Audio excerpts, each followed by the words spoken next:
Hola, les voy a hablar sobre los aprendices con necesidades educativas especiales y las estrategias que se recomiendan aplicar en su enseñanza. Para empezar, es importante el mencionar que las personas con discapacidad incluyen a aquellas que tengan deficiencias, ya sean físicas, mentales, intelectuales o sensoriales a largo plazo, que, al interactuar con diversas barreras, deberán enfrentarse a un impedimento en su participación plena y efectiva con la sociedad. Los niños y niñas con discapacidades son aquellos que requieren de una enseñanza y una atención centrada plenamente en ayudarlos con un mejor desenvolvimiento en cuanto a la discapacidad que presente. Ahora bien, entre estas se podrán evidenciar lo que son las alteraciones sensoriales, mismas que tienen que ver con aquellos impedimentos que se presentan en la vista o en la audición de una persona. Se les llama también alteraciones de la comunicación. Por ejemplo, si se observa que un estudiante frota mucho sus ojos, los abre demasiado o se acerca mucho a los textos, es posible identificar un caso de déficit visual, en el que es recomendable el uso de lentes correctivos para poder evitar su empeoramiento. Asimismo, están los casos en los cuales se presentan problemas visuales más serios, como una visión muy reducida o una ceguera total. En estos casos, los niños utilizarán más su sistema auditivo y su tacto para poder aprender de la misma manera que un niño normal. Por otro lado, se encontrarán casos en los que los estudiantes presenten un déficit de audición. Estos serán posibles de identificar si se observa que un niño voltea su oído hacia quien habla, si pide frecuentemente que le repitan las cosas, si se queja de dolor en sus oídos o si sufre demasiados resfriados y alergias. Entonces, para ambos casos se han propuesto una lista de estrategias para que se puedan aplicar en su enseñanza.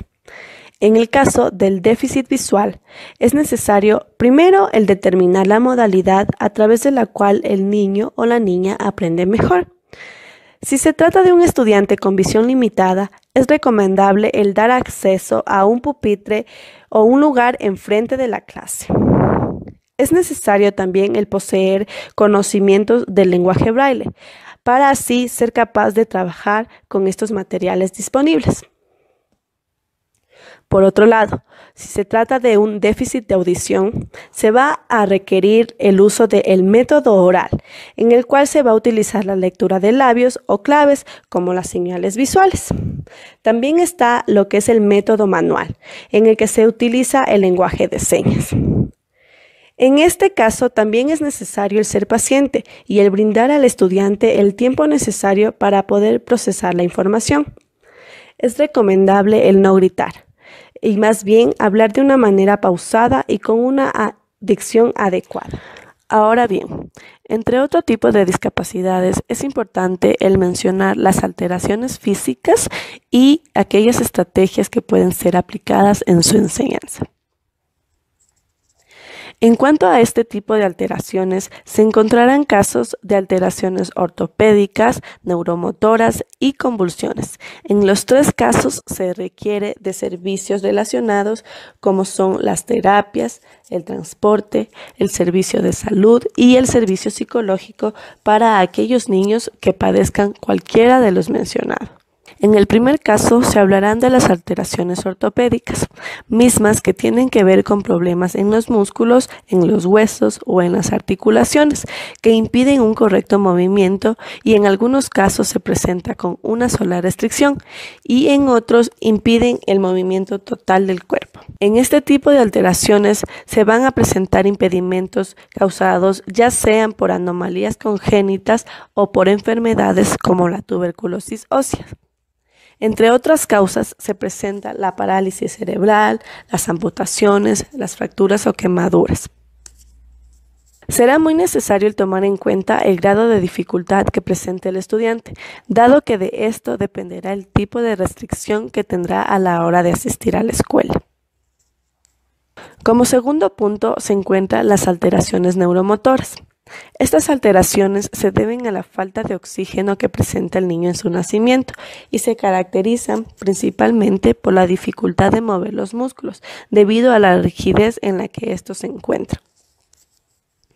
Los más comunes son la espasticidad y la ataxia. El primero consiste en un trastorno motor asociado a múltiples enfermedades y discapacidades. Su origen se encuentra en una alteración del sistema nervioso central que provoca un aumento del tono muscular, dificultando y o imposibilitando total o parcialmente el movimiento de los músculos afectados. Por otro lado, la ataxia es una condición en la que los músculos pueden estar rígidos un rato y luego se aflojan, generando movimientos torpes y accidentados. Por último, se encontrará a la epilepsia como una de las crisis más comunes en las convulsiones y se trata de alteraciones sensomotoras que pueden presentarse primero con ausencias, es decir, con duraciones cortas de 3 segundos o con frecuencia con temblores en los párpados. Además, existe la epilepsia clónico-tónica, en la que el niño pierde el total conocimiento y se pone rígido, teniendo así movimientos espasmódicos. Para estos episodios es necesario el estar muy preparado con medicamentos, de ser necesario, y asimismo el manejar un conocimiento amplio sobre el tema para poder controlar satisfactoriamente esta crisis. Ahora bien, las estrategias que se proponen para cada uno de estos casos son los siguientes.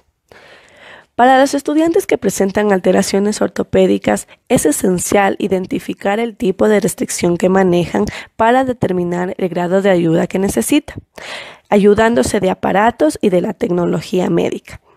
Algunos niños no se enfrentan a ningún problema en el aula de clase que esté asociado con su discapacidad.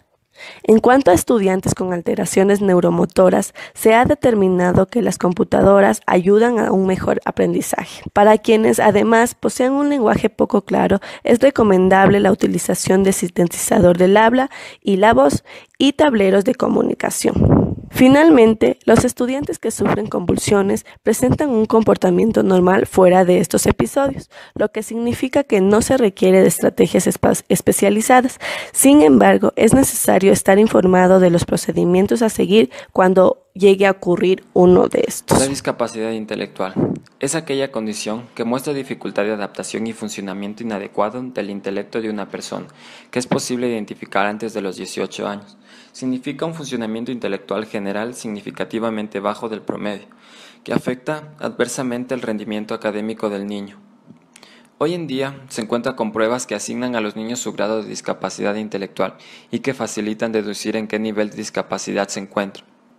Así, tomando en cuenta la clasificación explicada por Santrock, tenemos intermitente. Los individuos necesitan ayuda en algunas cosas o por periodos cortos de tiempo. Limitado, ayuda intensa y relativamente consistente todo el tiempo.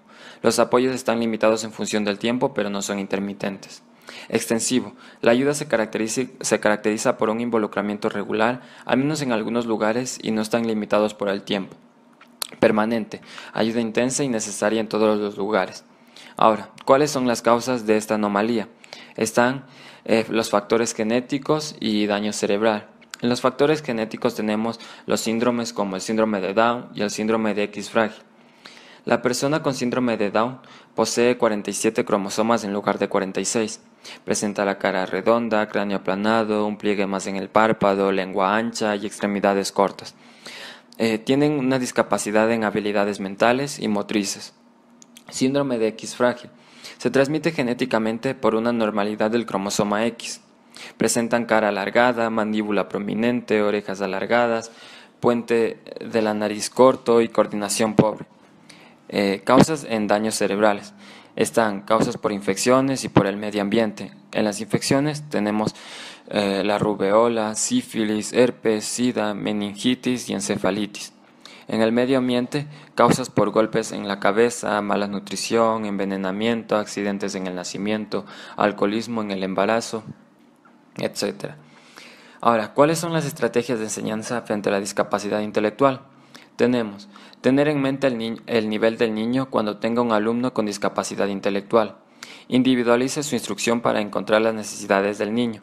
Dar ejemplos concretos de los conceptos y poner en práctica la repetición. Ser sensibles ante la autoestima del niño.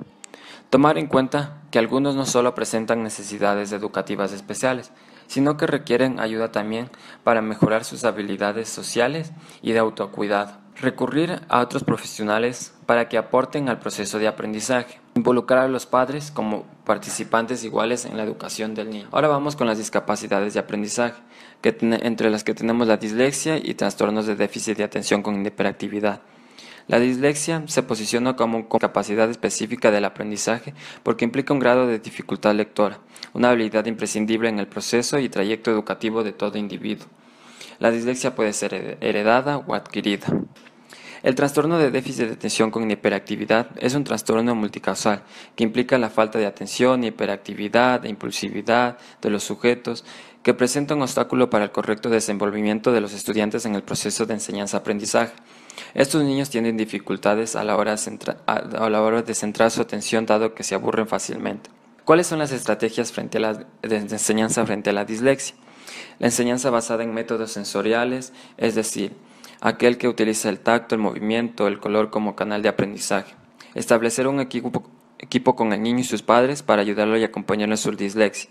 Utilizar la técnica de sobreaprendizaje o la repetición intensiva para reforzar la nueva información que recibe el niño. No olvidar darle una copia de apuntes de lecciones y lista de lecturas obligatorias. Evitarle leer delante del grupo y valorarlo por sus esfuerzos, puesto que no es posible la comparación con los demás niños. Favorecer la utilización de ordenadores para escribir los textos y utilizar procesadores, correctores ortográficos y otras técnicas disponibles. Durante los exámenes, brindarle al alumno disléxico tiempo suplementario. Ahora, vamos a las estrategias de enseñanza frente a los trastornos de déficit de atención con hiperactividad.